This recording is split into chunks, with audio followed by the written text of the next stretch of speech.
Então, gente, antes da gente entrar no texto mesmo, de 2 Reis 18, eu quero contextualizar com vocês. Esse capítulo ele vai falar sobre o reinado do rei Ezequias, que vai reinar agora no reino de Judá, e ele pega um momento de muita fragilidade no reino. O capítulo anterior vai falar sobre o fim do reino de Israel. Como nosso pastor nos ensinou, os reinos tinham sido divididos entre reino de Israel e reino de Judá. E o reino de Israel, ele dura até 2 Reis, capítulo 17, onde Israel é invadido pelo rei da Síria, que leva cativo os israelitas.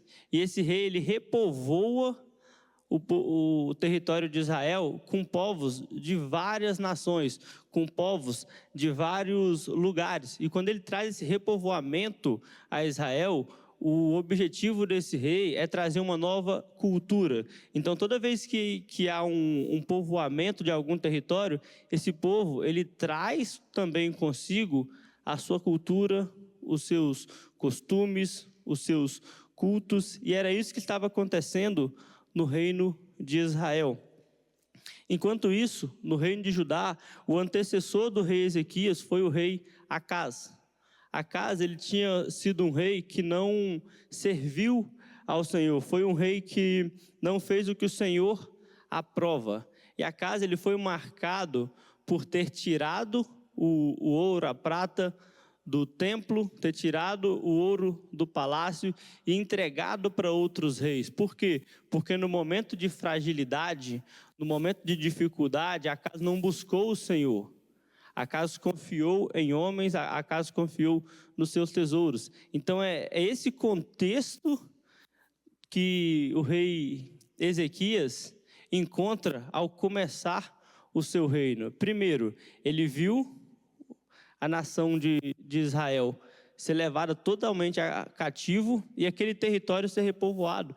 Então, todos os povos ao redor dele agora eram povos estranhos, eram povos de outras nações. E isso trazia o que para ele? Medo e fragilidade, porque ele estava cercado agora por uma cultura que não era mais a cultura de Israel. E junto com isso, ele pega um reinado anterior do seu próprio pai, de um reino que não agradou o Senhor. Então foi um rei que foi reprovado pelo Senhor. Então tanto em Judá como em Israel havia muita fragilidade quando o rei Ezequias subiu ao reinado. A gente vai começar agora então, entrar propriamente no capítulo 18. Vou começar lendo com vocês do versículo 3 ao versículo 5, que fala assim, falando do reinado agora de Ezequias. Ele fez o que o Senhor aprova, tal como tinha feito Davi, seu predecessor. Removeu os altares idólatras, quebrou as colunas sagradas e derrubou os postes sagrados. Despedaçou a serpente de bronze que Moisés havia feito, pois até aquela época os israelitas lhe queimavam incenso. Era chamada Neustã. Ezequias confiava no Senhor, o Deus de Israel. Nunca houve ninguém como ele entre todos os reis de Judá, nem antes, nem depois dele. Então, gente, o rei Ezequias, ele foi um rei que ficou conhecido por sua confiança no Senhor. O final do versículo 5 fala assim, não houve ninguém como ele, nem antes e nem depois, porque ele é destacado como um rei que confiou muito no Senhor. A gente vê alguns reis sendo destacados por algumas coisas. Salomão, por exemplo, foi destacado entre todos os reis por conta da sua sabedoria. A gente vai ver um pouquinho para frente com o nosso pastor, o rei Josias também, que ele tem um destaque por conta da sua reforma perante a lei. E aqui, o rei Ezequias, ele tem esse destaque. A Bíblia destaca ele como um homem de muita confiança em Deus. Por quê? Porque em seu reinado, ele se posicionou diante de Deus, nesse momento de fragilidade que eu mostrei para vocês aqui, como um homem que colocava a sua esperança em Deus.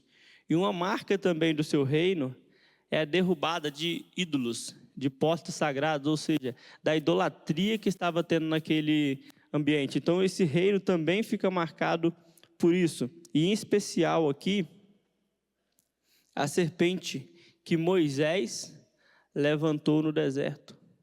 Esse relato está lá em Números, no capítulo 21, onde o povo, por conta do pecado, vinha sendo picado por serpentes e estavam morrendo aos montes. E aí Moisés ele vai consultar o Senhor e ele fala: erga uma serpente de bronze para que toda vez que o povo de Israel olhar para ela, eles sejam curados.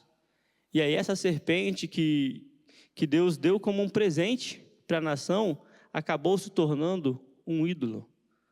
E como nosso discipulado é para a vida prática, nós precisamos tomar muito cuidado com essas coisas. Por quê? Porque muitas vezes nós recorremos ao Senhor e Ele nos dá o escape. A Bíblia fala que o nosso Deus é o nosso escape. E Ele vai te presentear com muitas coisas. Só que todos os presentes de Deus, nós não podemos permitir que se tornem ídolos na nossa vida. Às vezes Deus vai colocar uma pessoa para te ajudar a ficar de pé. Às vezes Deus vai te dar uma conexão nos seus negócios. Ele vai abrir uma porta para você. Isso não pode se tornar um ídolo, como a nação de Israel fez. Eles pegaram aquilo que Deus entregou para eles como um socorro e começaram a cultuá-lo como que se aquela serpente fosse o próprio Deus. E quando nós colocamos qualquer coisa neste local de Deus, começa a idolatria. E o rei Ezequias, ele fez o quê? Ele destruiu tudo isso. Ele destruiu todos os ídolos, todos os postos. Então, todo culto que não era ao Senhor, ele foi destruindo. E diferente do seu pai, Ezequias, ele se rebelou contra o rei da Síria. Acaz mandava dinheiro, tesouros para ele o tempo inteiro. No reinado de Ezequias, ele falou: a partir de agora, isso acabou essa submissão. Só que nós vemos que em um momento, e aí eu vou pedir para o Micael ler o versículo 14 e comentar um pouquinho desse momento em especial na vida do rei Ezequias, que mesmo tendo se rebelado contra um momento de fragilidade na vida dele. Bom dia a todos. Eu vou começar do 13, aí eu vou ler até o 16, tá bom? Eu vou ler com vocês ali. No 14º ano do reinado do rei Ezequias, Senaqueribe, rei da Síria, atacou todas as cidades fortificadas de Judá e as conquistou. Então, Ezequias, rei de Judá, enviou esta mensagem ao rei da Síria em Laquis: cometi um erro, para de atacar-me, e eu pagarei tudo o que exigires. O rei da Síria cobrou de Ezequias, rei de Judá, 300 talentos de prata e 30 talentos de ouro. Assim, Ezequias lhe deu toda a prata que se encontrou no templo do Senhor e nos tesouros do palácio real.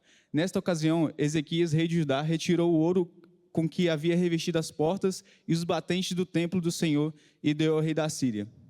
Então, observe, gente, que o rei Ezequias era um rei comparado a Davi, que fez tudo que o Senhor aprovava, e no momento de dificuldade, como o Lucas falou, no 14º ano, então ele reinou 14 anos.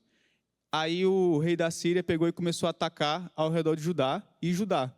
E aí Ezequias, que tinha um exército não tão grande, ficou com medo e falou: não, então tá bom, eu vou começar a pagar os tributos. Porque ele tinha parado de pagar os tributos. Acaz, que era antes, pagava os tributos ao rei da Síria. Mas Ezequias falou: não, eu não vou pagar. E aí depois de 14 anos, que ele se amedrontou, ele queria então pagar para parar de atacar a Judá, né? Para o rei da Síria parar de atacar a Judá. Nesse momento ele arrancou os tesouros do templo, que eram sagrados, né? Ninguém podia usar aqueles tesouros a não ser o sacerdote, né? As taças, os utensílios do templo, ninguém podia tirar aquilo. Nessa versão da NVI está em talentos, né? Mas se você pegar em outras versões, já trazem traduzido quantos quilos que era. Se eu não me engano, era em torno de 10 mil quilos, né, de ouro ou prata. Então era muita coisa mesmo.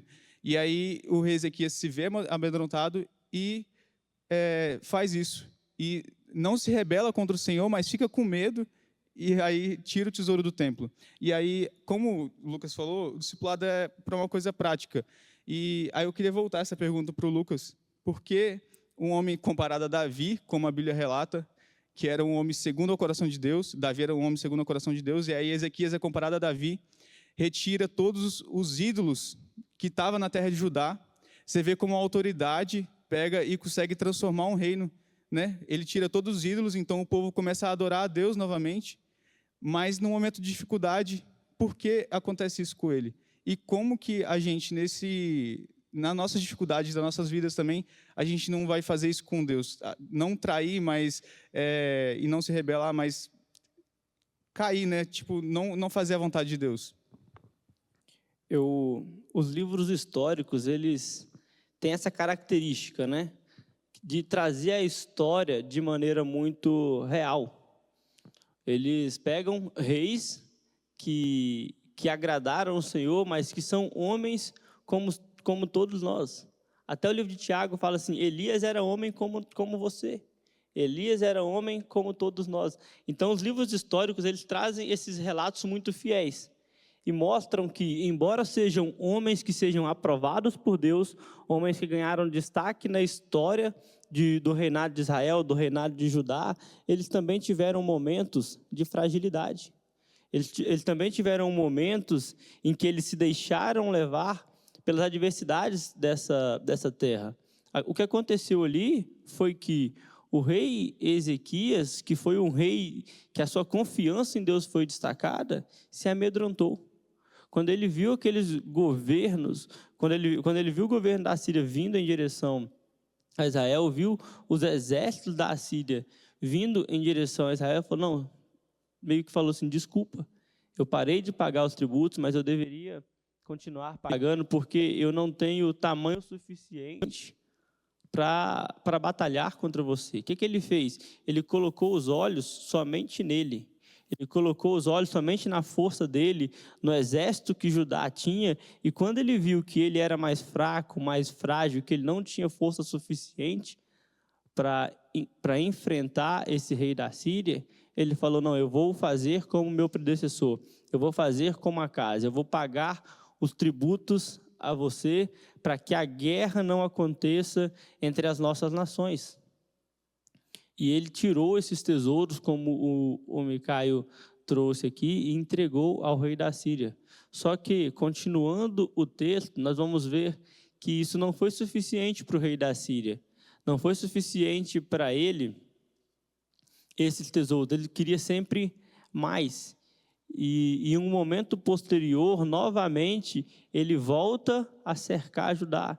Ele volta a buscar atacá-lo. Quero ler com vocês 3 versículos que vão mostrar isso para a gente. É o versículo 17,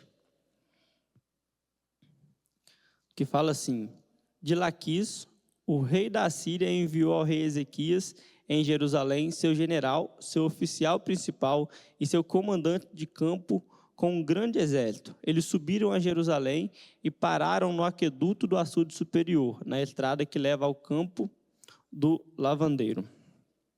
Agora o versículo 19, para a gente não ficar lendo todos, fala assim: o comandante do campo lhes disse: digam isso a Ezequias, assim diz o grande rei, o rei da Síria, em que você baseia sua confiança? E agora lá no versículo 35, o versículo fala assim: qual dentre todos os deuses dessas nações conseguiu livrar sua terra do meu poder?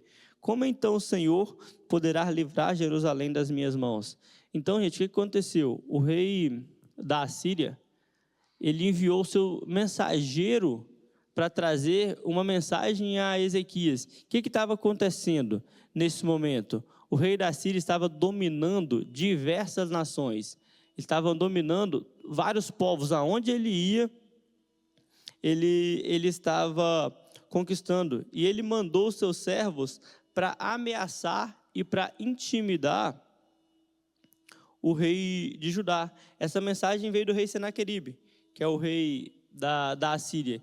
E nesse momento, ele afrontou não somente Ezequias, mas ele começou a afrontar também o Deus de Judá. Ele começou a afrontar também o Deus daquela nação. E foi nesse momento que Ezequias percebeu que ele não reinava somente como homem, mas ele reinava a nação do Deus de Israel, do Deus de Judá. E o mundo, ele sempre vai olhar para a igreja como pessoas que representam a Deus. Foi a mesma coisa que Senaqueribe fez com o rei Ezequias. Ele olhou para Ezequias e viu um representante de Deus. Ele olhou para Ezequias e viu aquele que estava governando uma nação que representava o Deus vivo. E foi por isso que ele olhou e falou assim: o seu Deus vai conseguir te livrar? Os deuses das outras nações não conseguiram. Então, o próprio rei que estava buscando atacar a nação de Judá enxergou algo que nem mesmo Ezequias naquele momento estava enxergando. Ezequias estava olhando e falando assim: o meu exército é pequeno, eu sou pequeno. E aí o rei da Síria estava olhando para ele e falando assim: o seu Deus é pequeno, o seu Deus não é suficiente. E isso acontece em todos os momentos. Todas as vezes que você estiver passando por um momento de fragilidade, o mundo vai perguntar: cadê o seu Deus? O mundo vai falar, vai apontar como igreja. Você não é da igreja? Por que você está passando por isso? A gente tem o relato de Jó. A própria mulher de Jó olhou para ele e falou assim: amaldiçoa esse Deus e morre. Se você é fiel, por que você vai manter a sua integridade? Ela perguntou para Jó: para de manter a sua integridade. Não é suficiente. Você está sendo fiel a um Deus que não está cuidando de você. E é isso que o mundo vai gritar aos nossos ouvidos. Para quê? Para desestabilizar a nossa fé.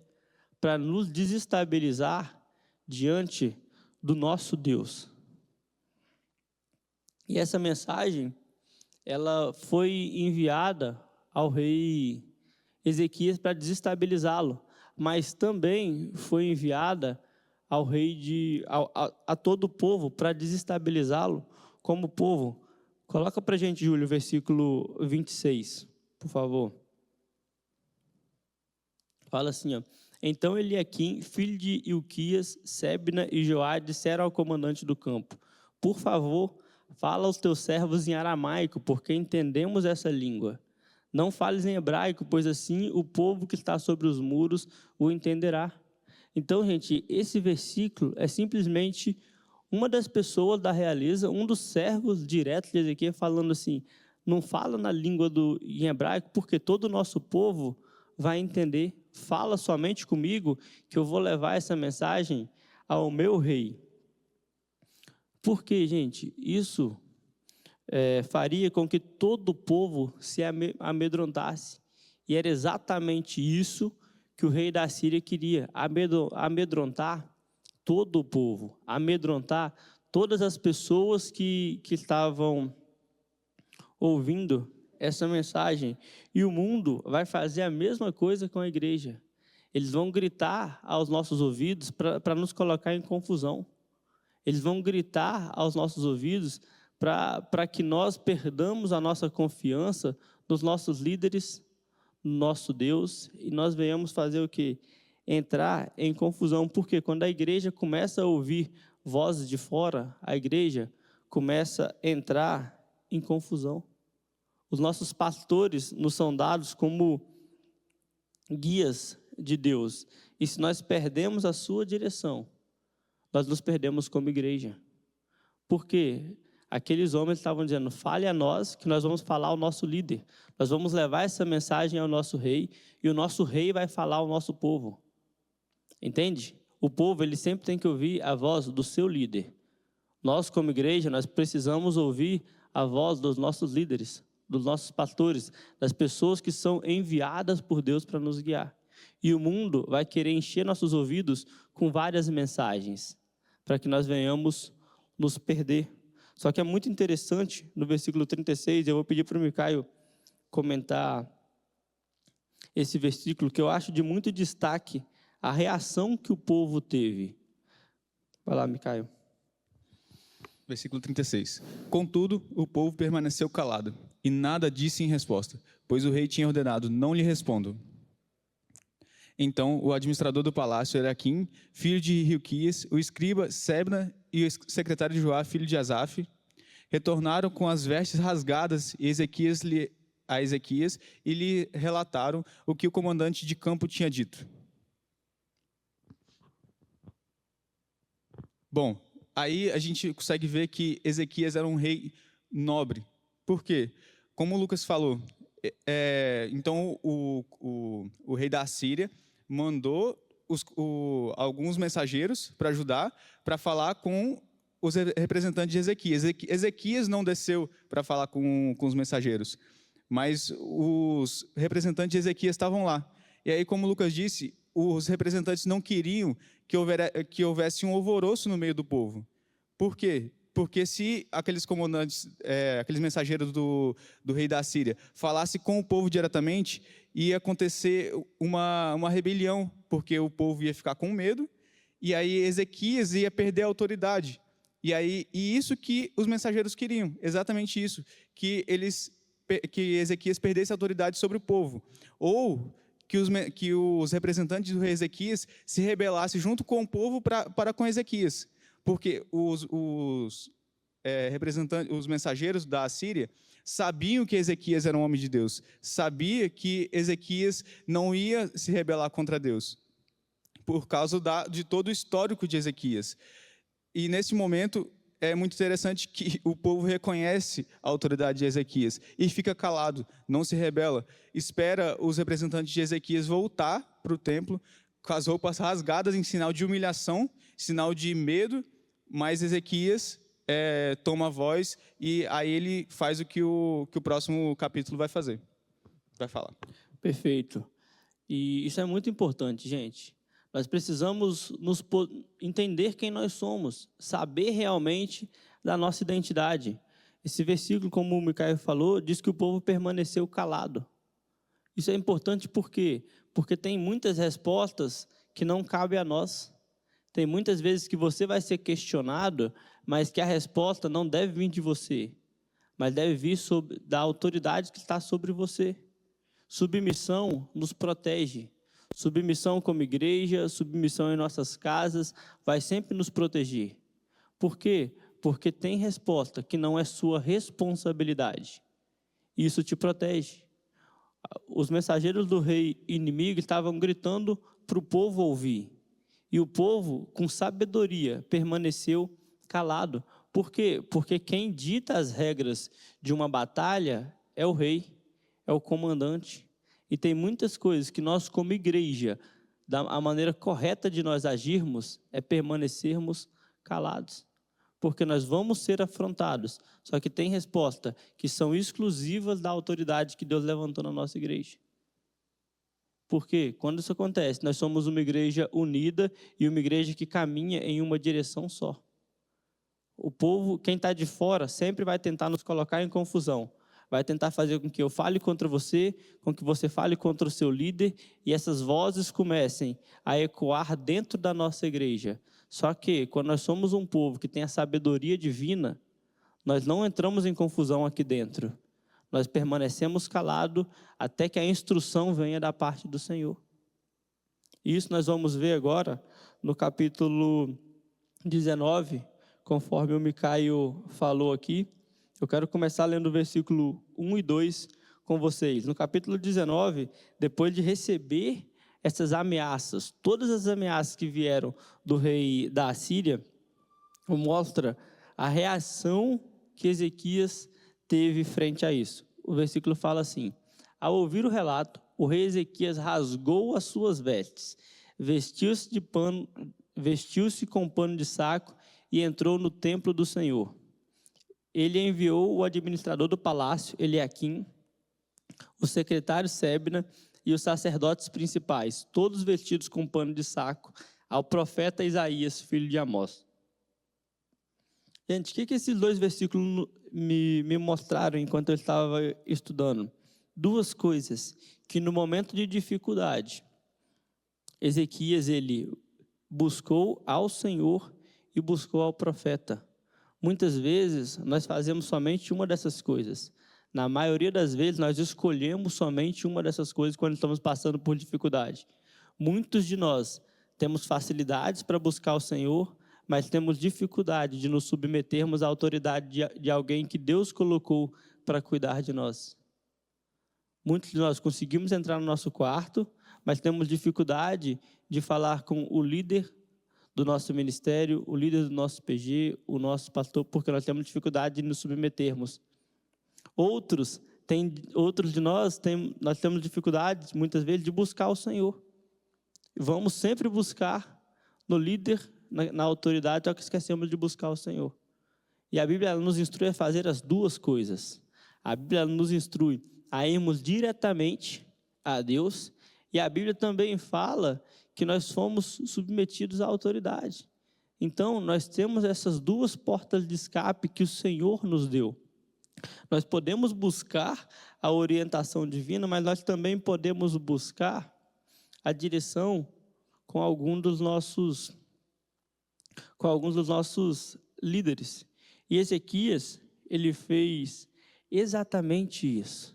Ele buscou a direção de Deus de duas formas. Ele foi ao Senhor para buscar a direção divina, mas ele também foi a Isaías exatamente para buscar a direção divina. Ele não foi a Isaías como homem, Isaías, mas ele foi ao profeta Isaías, levantado por Deus para trazer direção à nação. E agora nós vamos ver a busca de Ezequias em direção a Deus, que está lá no versículo 15.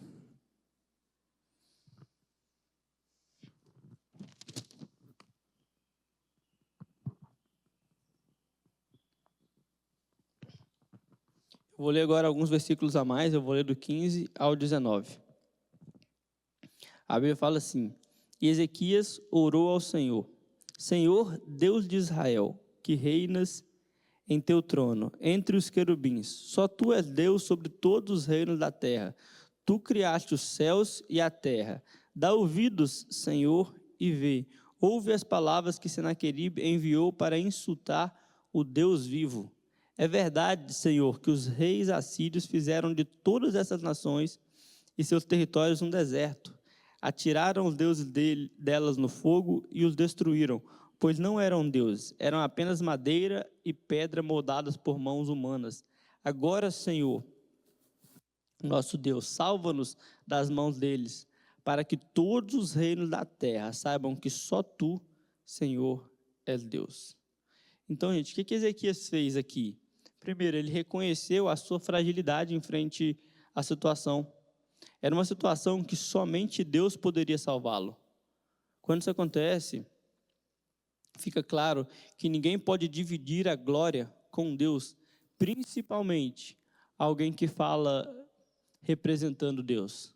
Qualquer pessoa que se levante, ou que é levantada por Deus, melhor dizendo, né, para ocupar alguma posição de honra, deve entender que essa pessoa é um representante de Deus, mas que ela não está ali para que o seu nome seja honrado.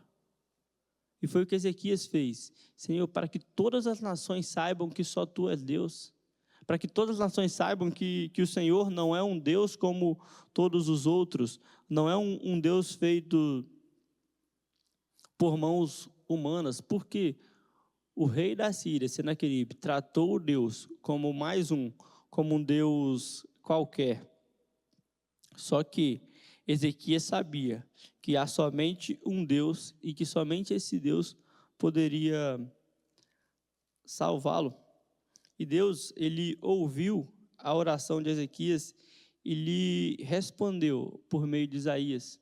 É por isso que é importante, gente, nós buscarmos ao Senhor e sermos pessoas submissas a autoridades. Deus, ele ouviu a oração de Ezequias e ele respondeu a Ezequias por meio de Isaías. Deus, ele ouve as nossas orações, só que muitas vezes ele vai colocar pessoas para trazer a resposta para você. Muitos momentos ele vai te responder diretamente, mas em outros momentos ele vai usar profetas, vai usar pastores para falar a você. É por isso que eu destaquei, quando eu comecei a falar desse momento, essas duas características que nós devemos ter como pessoas, como homens e mulheres que se posicionam diante de Deus. Devemos buscá-lo, mas também sermos pessoas submissas. E aí, lá no versículo 25, Isaías traz um versículo que eu acho muito interessante, falando do rei da Síria. Ele fala assim: você não percebe que há muito tempo eu já havia determinado tudo isso? Desde a antiguidade planejei o que agora faço acontecer. Que você deixaria cidades fortificadas em ruínas. O que esse versículo aqui nos mostra? Que Deus estava usando Senaqueribe. Que Deus estava usando o rei da Síria. Só que, às vezes, o mundo se posiciona com arrogância e orgulho porque o mundo não entende que Deus está no controle de toda a história. Esse versículo ele mostra que Deus está no controle de toda a história. Que Deus ele está vendo tudo que acontece. E que Ele usa pessoas para atuar na história que Ele mesmo conduz e para conduzir o plano que Ele criou para a humanidade. Então, ele traz calma agora ao coração de Ezequias, dizendo: está tudo sob controle, eu estou no controle da humanidade. E aí, eu vou pedir para o Micaia agora ler o versículo 32 ao versículo 37 e comentar um pouco sobre essa resposta que Deus traz a Isaías por meio do profeta. Portanto, assim diz o Senhor, acerca do rei da Assíria: ele não invadirá essa cidade, nem disparará contra ela uma só flecha, não a enfrentará com escudo, nem construirá rampas de cerco contra ela. Pelo caminho por onde veio voltará, não invadirá essa cidade, declara o Senhor. Eu a defenderei e a salvarei, por amor de mim mesmo e do meu servo Davi. Naquela noite, o anjo do Senhor saiu e matou 185.000 homens no acampamento assírio. Quando o povo se levantou na manhã seguinte, o lugar estava repleto de cadáveres. Então Senaqueribe, rei da Síria, desmontou o acampamento e foi embora, voltou para Nínive e lá permaneceu. Aí tá bom. Bom, aí a gente vê que o rei, trazendo um contexto então, né, do que a gente comentou. O rei Ezequias, um rei muito bom, voltado com os olhos para Deus, pega no momento de dificuldade, ele erra, depois ele reconhece a Deus novamente como o Senhor, ele sabe que por ele mesmo ele não tem forças, os exércitos dele, mesmo que fossem o suficiente, mas que não eram naquela hora, com o rei da Síria. Pensa, o rei da Síria estava vindo devastando tudo, ele veio conquistando tudo, e aí Judá, que era pequeno, não tinha a menor chance. Nesse momento, como o Lucas falou, o rei Ezequias se humilha, consulta Deus, consulta Isaías, e aí ora a Deus, se humilhando e reconhecendo que Deus é o Senhor. A partir daí, a gente não sabe quanto tempo se passou, desde a oração de Ezequias até a resposta de Isaías, a resposta de Deus para com Isaías. Mas a gente sabe que Deus respondeu ele, trazendo conforto e segurança para ele. Agora bastava só Ezequias confiar, né? Ali no versículo 32, trazendo a respeito do que ia acontecer, Deus traz conforto a Ezequias, falando que a cidade dele não ia ser atacada, a cidade de Judá não ia ser atacada. Mas, como a gente também não sabe o tempo que aconteceu essa resposta de Deus até que o acampamento assírio fosse dominado pelo Senhor. Nesse intervalo, Ezequias só bastava confiar, porque não tinha o que ele fazer. Os exércitos dele não eram suficientes. E mesmo que fossem, Deus não mandou ele atacar o rei assírio. Ele, na verdade, mandou ele não fazer nada. Só falou que o rei assírio não ia atacar. Mas não falou para o Ezequias atacar o rei da Assíria. E neste momento, vem, e é engraçado, que fala no versículo 35, que o anjo do Senhor, aqui alguns textos, né, a gente não tem certeza, mas alguns textos falam, quando se refere ao anjo do Senhor, está se referindo ao próprio Deus, né? mas é o anjo, não é um exército de anjo, é o anjo do Senhor. Olha a força tremenda de Deus, o anjo do Senhor. E aí acaba com 185 mil homens no acampamento assírio. E aí agora traz segurança a Ezequias. Agora Ezequias se vê fortalecido pelo Senhor novamente, depois de ter errado, mas Ezequias reconheceu que só o Senhor é Deus, que só o Senhor é Pai e Ele controla todas as coisas. E mesmo que Senaqueribe, que é o rei da Síria, dominou uma boa parte, ele estava sendo usado por Deus também, como Lucas falou. Mas a arrogância dele o destruiu, né? E agora Ezequias está confortado pelo Senhor, depois de do acampamento assírio ter sido dominado. E todas as vezes que Deus intervém na história, é o nome dele que é honrado. Todas as vezes que Deus intervém em nossa direção, é o nome dele que é colocado em destaque. No versículo 34, Deus fala assim: eu a defenderei e a salvarei, por amor de mim mesmo e do meu servo Davi. O que Deus estava falando? Eu vou conduzir a história de acordo com aquilo que eu determinei. Eu fiz uma aliança com meu servo Davi, e por conta da minha aliança com ele, porque Deus ele é um Deus de aliança, ele não quebra alianças. Se Deus falou, é o que vai acontecer, é a verdade. Então, por conta da minha fala, Deus está falando, por amor ao meu nome, eu vou salvá-lo. E Deus demonstra aqui uma força que Ezequias não tinha, de tal forma que era impossível qualquer homem se orgulhar. O nosso pastor ele nos ensina que a prova da confiança é o descanso. E foi exatamente isso que o rei fez. Ele ouviu do Senhor: eu não vou deixar vocês serem atacados. Só que, como o Micael mesmo falou aqui, ele não mandou Ezequias atacar ninguém. E aí Ezequias fez o quê? Esperou a resposta do Senhor, esperou a ação do Senhor, que veio de uma forma que o rei da Síria viu que ele não estava tratando agora com qualquer outro Deus como todas as outras nações, que ele estava tratando agora com o Deus de Judá, que ele estava tratando agora com o Deus que controla toda a história. E por conta disso, gente, nós finalizamos aqui o discipulado. Ezequias, ele é destacado por sua confiança em Deus. Por quê? Porque esse foi o momento de maior fragilidade do seu reino. Esse foi o momento de maior insegurança que o povo dele estava passando. Ezequias foi afrontado, o povo foi afrontado e Deus foi afrontado por um povo estrangeiro. E a resposta de Ezequias, nesse momento, foi o quê? Foi se submeter à vontade do Senhor de maneira integral e esperar até que o Deus dele viesse intervir. E o que nós aprendemos com isso é que nesses momentos, em momentos como esse, nós devemos agir como agiu o rei Ezequias.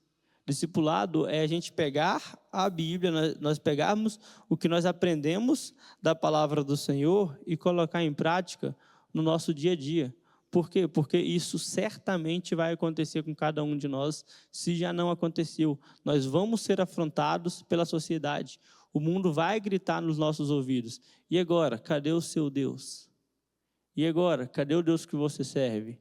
E é nesse momento que nós, em vez de gritarmos também ao mundo, nós rasgamos as nossas vestes e nos humilhamos diante do nosso Deus. Por quê? Porque o nosso escape está na mão dele. E a resposta sempre vem do nosso Deus em nossa direção.